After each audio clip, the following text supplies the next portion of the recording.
চলছে আত্মশুদ্ধির মাস, পবিত্র রমজান মাস। আল্লাহর সন্তুষ্টি লাভের আশায় ভোর থেকে সূর্যাস্ত পর্যন্ত খাবার ও পানীয় থেকে বিরত থেকে চলে এই পরিশুদ্ধি লাভের চেষ্টা।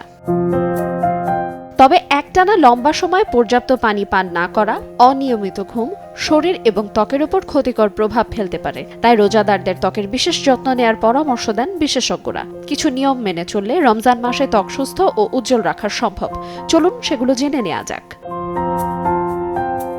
রোজা রাখা অবস্থায় ত্বক সহজেই আর্দ্রতা হারাতে পারে এবং এতে ত্বকে পানির মাত্রা কমে যায়। এমনকি 5 ওয়াক্ত নামাজ পড়ার উদ্দেশ্যে ওযু করার জন্য বারবার মুখে পানি দিতে হয়। এতে যারা শুষ্ক ত্বকের অধিকারী তাদের ত্বক আরও শুষ্ক হয়ে যেতে পারে। তাই প্রতিবার মুখ ধোয়ার পরে ত্বককে ময়শ্চারাইজ করতে হবে। পাশাপাশি ইফতার এবং সেহরিতে প্রচুর পানি পান করতে হবে। এদিকে পানি সমৃদ্ধ ফল যেমন তরমুজ, শসা, কমলা ইত্যাদি খাবার তালিকায় রাখতে হবে এবং ডিহাইড্রেশন রোধে ক্যাফেইনযুক্ত পানীয় যেমন চা, কফি, সফট ড্রিঙ্কস এড়িয়ে চলতে হবে।